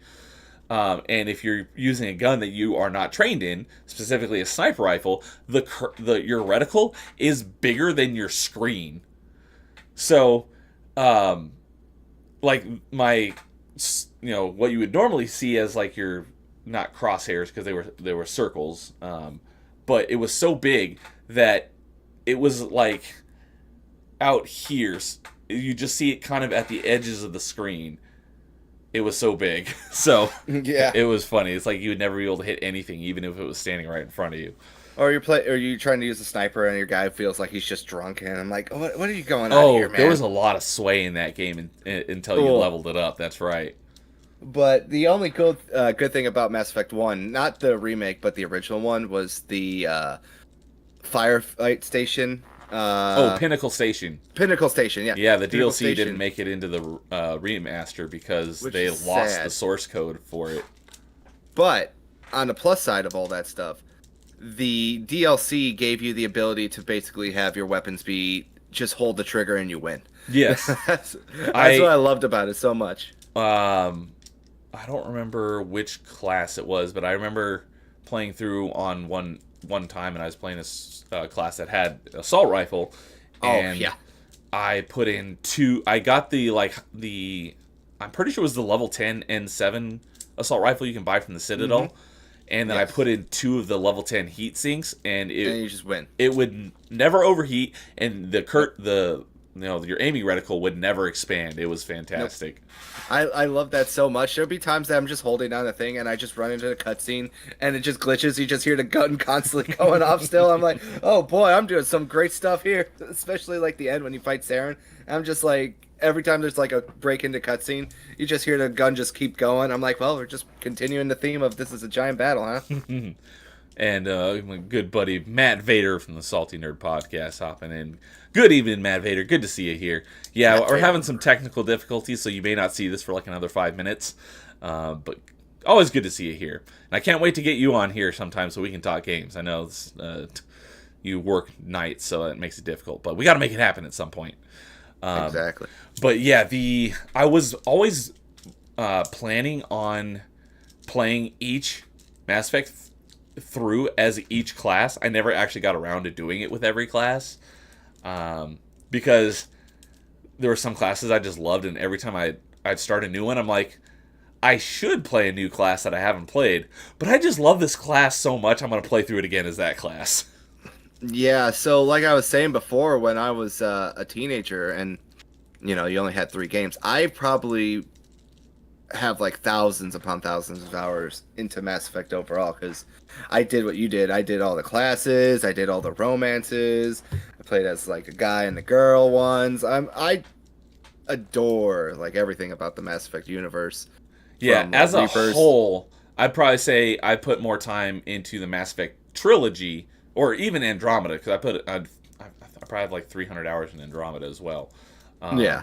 So combined, all of those is probably my most hours in a. I don't know about most hours in a franchise, but I don't have. Mass Effect 3 is easily my second most hours in a game behind Destiny. But combined, I definitely have more hours in Mass Effect than I do in Destiny. Oh yeah, for sure. Well, even the multiplayer in 3, I just put so much hours with my buddies into that. We would like plan out, okay, we gotta go after this. I Who do think we I want to fight probably have today? about 1,000 hours in the Mass Effect 3 multiplayer. That's just insane. I don't even know how many hours I have. You can know? go on It's- your, you can log into the N7HQ website and it'll show you. Huh, I'll have to look into that. See, now this is where the funny part is. What I was saying before, my original gamer tag when I was like a kid, like a buddy of mine learned how to flub our gamer scores. How So so? Like using game saves? it's yeah, something like that where he figured out a way to mess with like the achievement score. So like you could just like 100% every one of your achievements for some reason if you wanted to flex. I don't know how he did it. Did you get banned for it? Is that why it's your old gamer tag? I didn't get banned, but what they did was they reduced all my gamer score to 0 and put cheater Yeah. on my thing. So That's I most laugh about likely that. what's called game saving, and I don't know how to do it, but you basically download someone's save data that has all the achievements, and you somehow load them into your profile, and it unlocks them all in your profile instantly. And that's definitely absolutely considered cheating, which is Oh why yeah, they no, reset your gamer without doubt. score. Yeah, so I like I said, I take my punishment. I was just a teenager. I didn't really care. But now it's just like I just made like a new gamer tag because the old email that was associated with one of my things, I just don't remember the password anymore. So I was just like, it was too much of a hassle trying to recover it and everything else. So I just made a new one when I got my Xbox One and Okay. just started over from there. Okay. So, what is your favorite class?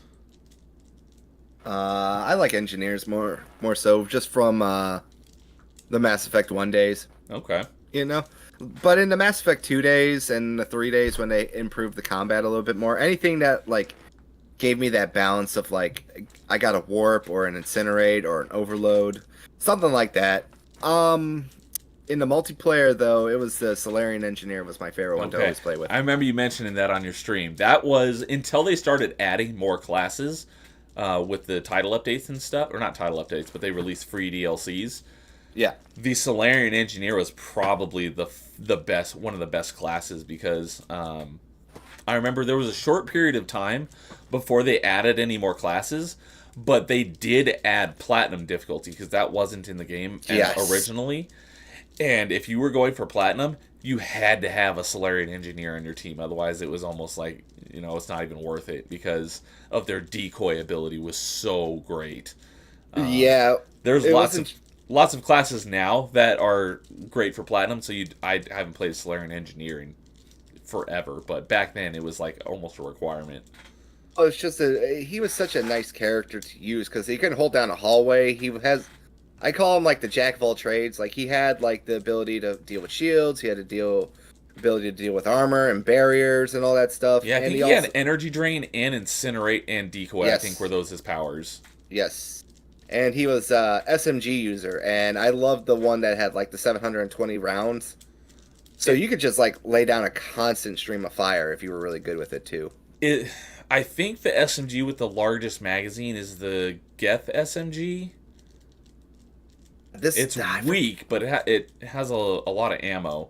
Yeah, I know the Geth SMG was good, but I liked it. It was a beginner one, I think. It was like one of the earlier unlock ones, and with some mods, like even in the single player game, you could just like have this gun just and just like keep firing and just keep reloading, which was such a big thing, Oh, especially if you're you were. not talking about 700 in the magazine. You're just talking about 700 before you have to go get more ammo.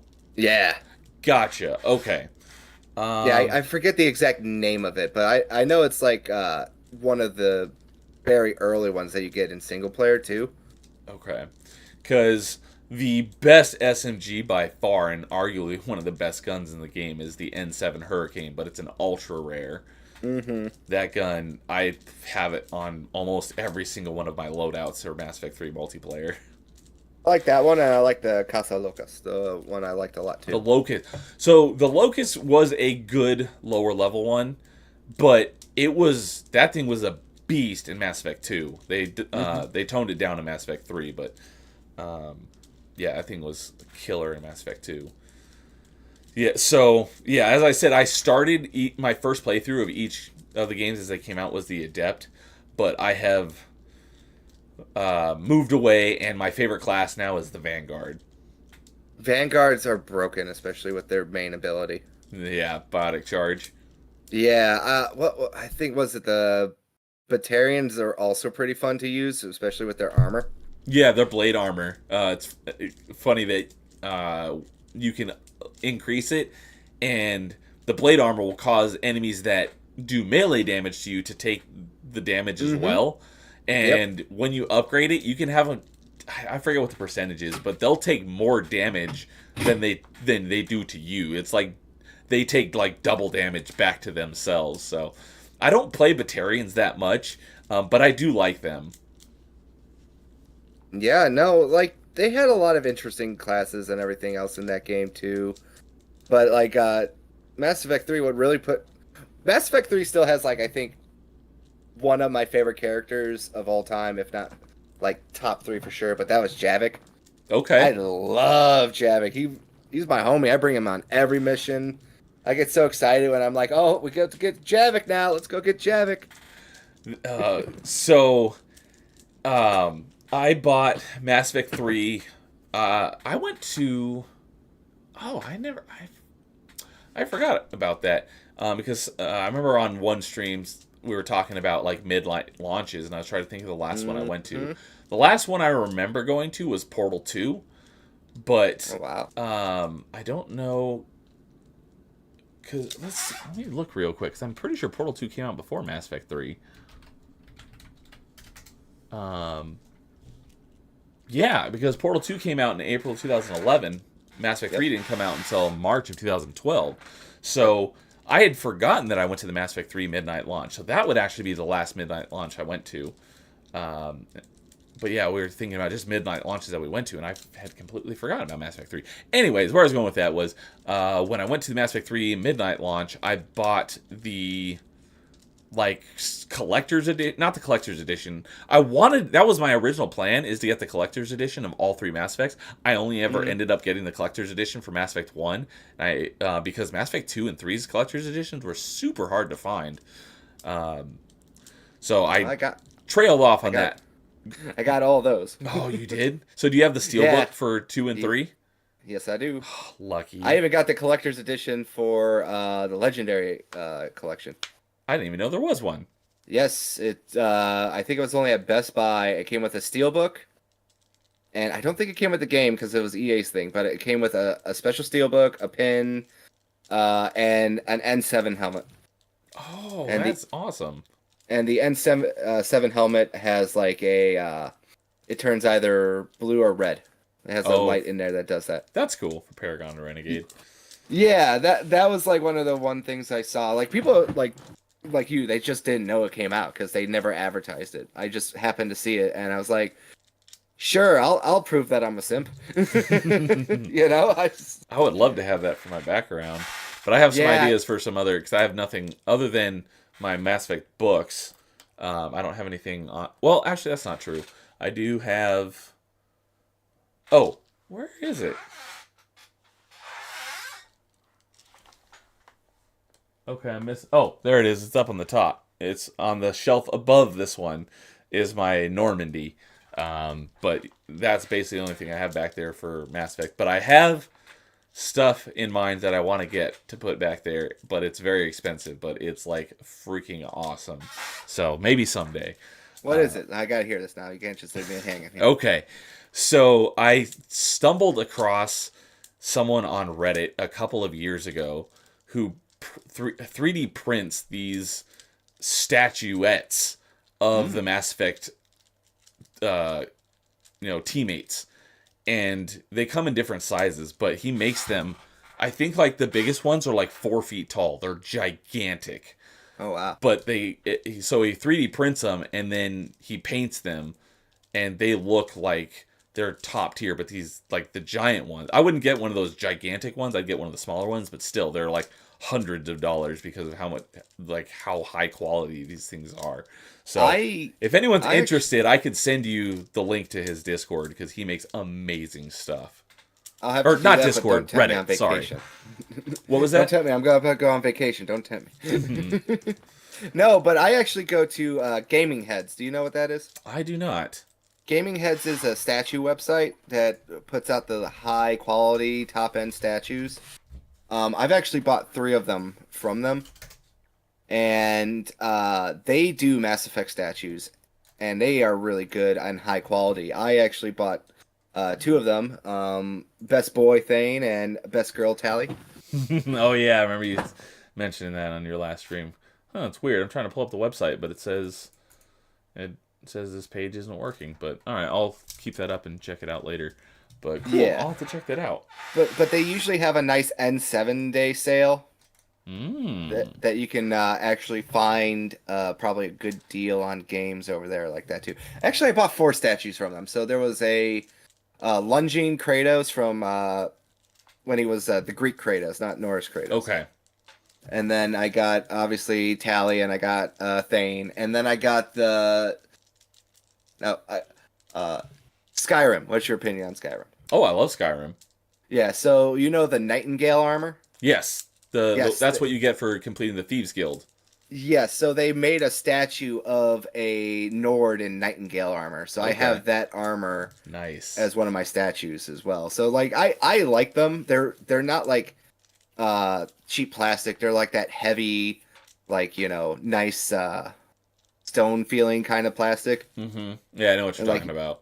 Like if they fall on your head, you're probably going out. Yes. Okay. I'm a sucker for collector's editions. I have so many statues and action figures. I have probably over 150 to 200 steelbooks almost across all my systems. I have probably like 3 or 4.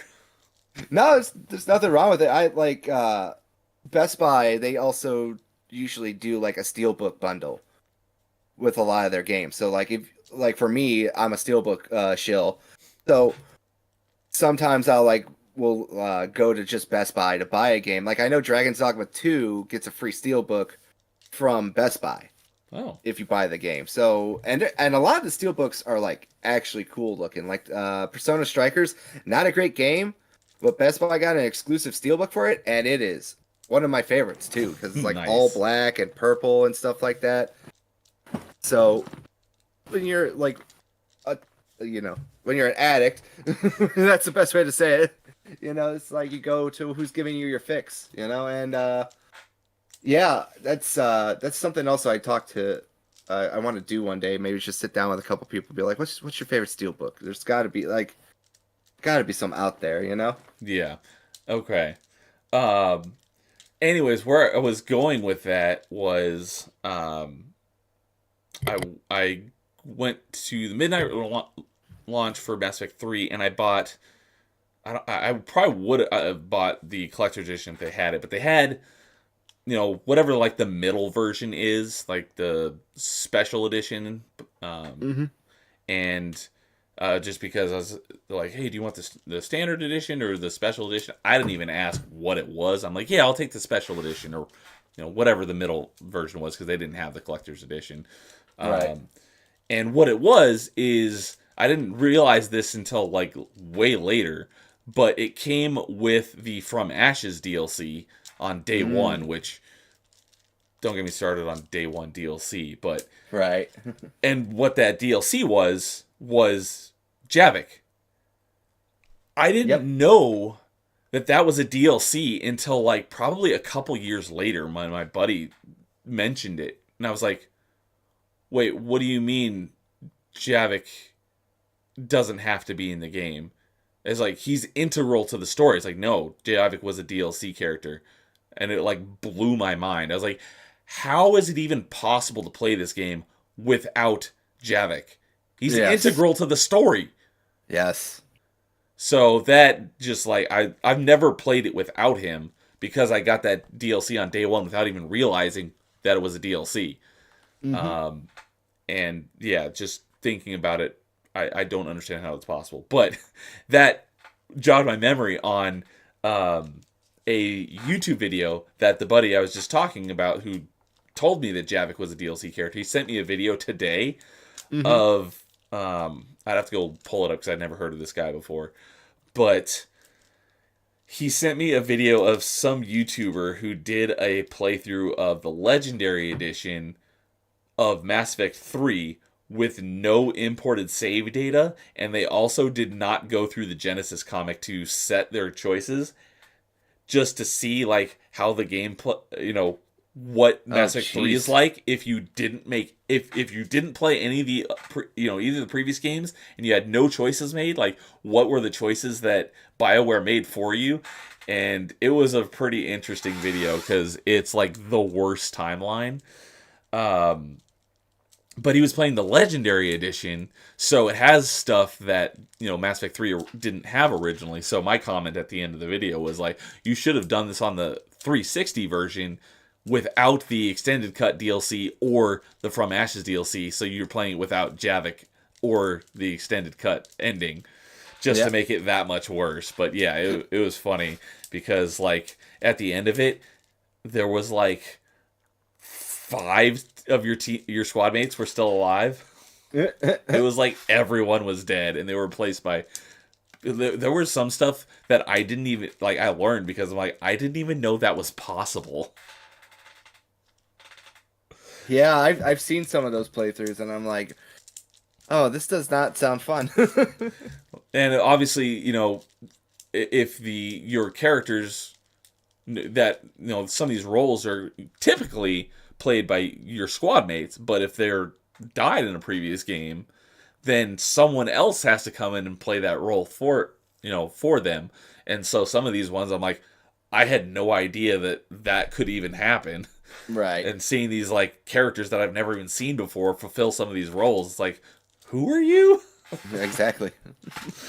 So that was quite an interesting video. Let me see if I can pull it up in my watch history. I watched it earlier today. I did watch a lot of stuff today though, so I have to go back kind of far. Shoot, I can't find it. I'll find the link to it and I'll put it in the streamed. Oh no, there it is. I found it. So it's called So I Played Mass Effect 3 with no imported save. The results were horrifying. The channel is Big Dan Gaming. So, but I'll put the link to the video in the description if anyone ever wants to check it out and they're watching this on the replay. Very cool, very cool. I'll have to look into that. So, all right. Well, I just looked at the clock here and realized we're almost at 2 hours already. It feels like we just started. Yeah, well, like the best part about like being very passionate into games, it's just like the time just flies, It does, and for and me, it's not a big like deal that. because it's only about 11:30. But for you, it's already almost 1:30. Yes, and I was just going to say I'm going to have to probably start winding this down because I had a feeling. Get up at 5:30. I have a feeling you probably want to get to bed. Well, I have insomnia, so usually I don't really go to sleep that quickly. Like, Okay. I wake up at 6 o'clock every day for work, but sometimes I could go to bed at like 3 a.m. It just happens. I'm But very similar. I don't get up quite that early, and I don't typically stay up till 3, but sometimes I do. yeah.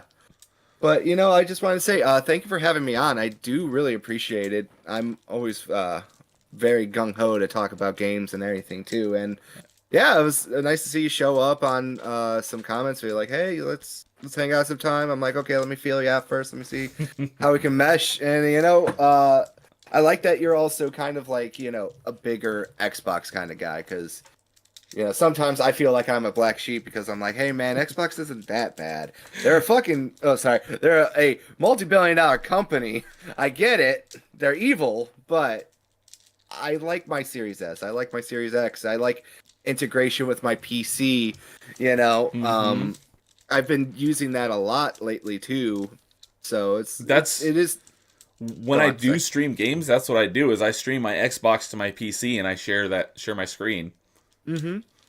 So it is nice to have like a fellow Xbox guy, and I gotta get you on sometime soon, so we could like just talk about like the history of Xbox. Like that would be some fun show for you. I would like to have you on. I gotta sit down after March because I got people already scheduled for March, Yeah, but my after March is March for like sure. totally booked already. So, um, but yeah, I see you getting I see you getting in fights on Twitter all the time.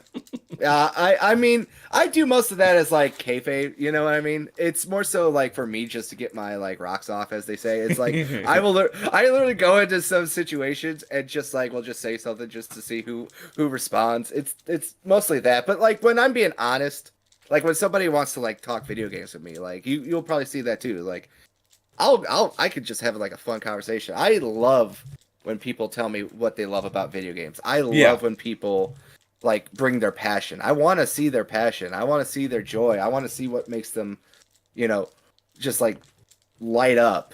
And I love that about video games because there's always something like that with video games. Like you just told me something today that I just learned was just something that Project Gotham Racing had with like the devs had challenges and they would make you work for it, and that was like such a big community part because I never knew that, you know. And even if I like, there are some people that I don't like, but I used to listen to them, and it's like I learned from people, you know, like just stuff about gaming, you know, yeah. like it's just like as a funny joke. It's like I always joke with people. I'm like, I just found out recently that Enix, before they merged with Square Enix, they produced a child porn game in Japan, and I just laugh about that because it's like, I'm like, I didn't need to know this, but now I can't forget it. you know, and it's just like the history of gaming is just so insane. It's like there are stories that like I'm always learning every day where it's like, wait, what is this game you're talking about? Where did it come from? And then sometimes like I'm able to buy it and have access to it. And I just recently got into Sega Saturn collecting, Sega Okay, Dreamcast collecting, and don't get into Sega Saturn collecting I unless you're wasn't planning rich. on it. No, no, I'm serious. My wife, I almost got killed from my wife because I asked her. I'm like, I want to buy this game, and she's like, Okay, okay, and I'm like, do you want to know how much it is? And she's oh, like, $60. no. It's a She's like, game. It's $60, right? That's the standard price, or yeah, 70 now. no, no, no. Well, I wish it was 70. This was $950 after taxes Holy and shipping. shnikes! What Yeah, game I is this? know. Panzer Dragoon Saga for the Sega Saturn. Okay, I have heard of that game, and I do know that that is a popular one. Yeah, that every time I tell people, I'm like, yeah, I own Panzer Dragoon Saga. Yeah, So it's I I'm don't. not That flexing. means I'm just nothing to saying me. shit. But saying that you own, oh my goodness, we talked about it. And I just blanked on it. Steel Battalion Steel Controller. Battalion. Thank you. Saying you own Steel Battalion. That's like, holy crap. Yeah, and I want to get down into it and like learn how to mod it and plug it into your PC because there are some fun rigs and mods you can do with that. And like this controller, like it just takes up like the whole screen, you know? Yeah, Like have you like there are some crazy people that like recreate a cockpit like of a mech and they got like 5 screens and they got their Steel Battalion controller just going. It is that's awesome. wild. And that's like the stuff that you want from gaming, you know? That's the stuff that you want to see from gaming. It's like Oh, I along those lines, I never did this because I didn't have the money to. But one thing that was cool, and I don't know if any other game other than Forza did it, but you could link 3 Xboxes and 3 copies of Forza together to make a 3 monitor setup. That's interesting. I didn't know that either. Yeah, I've seen some cool like racing cockpits where they've got it set up so you know It'd probably make more sense to do it on a PC now, but you could have 3 Xboxes and run 3, and it would basically be like the full inside cockpit of the car you're in, which was pretty cool. I know that Forza, I think like every year they do it like a LOL's collector's edition, I guess Microsoft, where they actually sell like a premium car with a copy of Forza. Like an actual like car for the road. Yeah, it's like they just throw in a copy of Forza with it, I think. It's like, yeah, buy this special edition of Forza and it comes with this car. No, Yeah. you're buying the car and it comes with a copy of the game. You bought a McLaren, here's a copy of Forza. I have watched some great videos on some of the most crazy collector's editions of games, and there's ones that's like, we'll fly you to Dubai, and you'll get to go on this crazy like jetpack adventure, and it comes with this game. It's like, no, you're not buying the game. You're buying this crazy, excursion, and it comes with a copy of the game for like $100,000 or something. Yeah, it's like if you're rich and you just need to blow your money somewhere, hey, blow it here. You'll get something out of it. But yeah, it was great having you on. I had a blast chatting with you. I'm glad we were able to make this happen right before you head off to your vacation. And look forward to gaming with you in the future and coming on your show at some point. Yeah, definitely sometime in April. Sit down. I'd come back on too. It's just I'd probably be up late. Let's be honest here. I'd probably stay up to like 3 o'clock in the morning just talking about the stuff and just been like, well, I'm not going to work, babes. And depending on the week, I can do it earlier at an earlier time as well. Just depends on the week. So yeah, it's just like everything's just kind of like getting a little hectic. Like I said, I'll be gone for 2 weeks. Obviously, I got to go in for a minor procedure to remove a mole on my back. Right when I get back off the plane. No, I had that done as well because I had this big honking mole on my back 10 years ago. Yeah, so it's just like stuff like that, and then my computer's still having issues, and I'm like, I'm trying to learn the streaming thing, but I'm a terrible person. No, but like once again, thank you again, Mr. Nerdy Neo, as they would say. But thank you again for having me on. It was fun, I definitely can't wait to like do more with you in the future. That's for sure. Absolutely, and I like to preload. Yes, I did. Preload your links to my guest in the stream description, which I already did. So I've got the link to your YouTube channel, your Rumble, and your Twitter. So go check out Carl of Dojima, also known as Adam. Give him a subscribe on his platform and check out his RNG gaming podcast, which is a great gaming discussion podcast as well. So yeah, I'm glad you come on and look forward to hanging with you more in the future. Anything else you want to plug? No, but I guess I'll just do what I always say to everyone at the end of my stream. Thank everyone for coming out. Yep. You gave us something very important tonight, and that was your time. Something that you'll never get back. I'm glad you spent it with us. Exactly, and that is more precious than money. That's very true. So everyone have a great night. I always like to shout out. Sorry about all of the technical difficulties. I'll see if I can get that figured out for next time. Both you and the chat, because the chat was popping off at first and then it quieted down. I think it was because of the technical difficulties. But Paul and Vanquish, Metal Shred Freak, Matt Vader, thanks for hanging out with us for any amount of time that you did. Appreciate it. Always love seeing you guys. And yeah, good chat with you. You have a great night and a excellent vacation in Hawaii. I shall. Look at my Twitter. You will see a bunch of pictures probably. All right. Awesome. I will check that out. All right, man. Well, good chatting with you. You have a good night. And everyone else, in the meantime, game on. There you go. Let's see here. Where's the one I'm looking for? I just sent you my gamer tag on the thing there.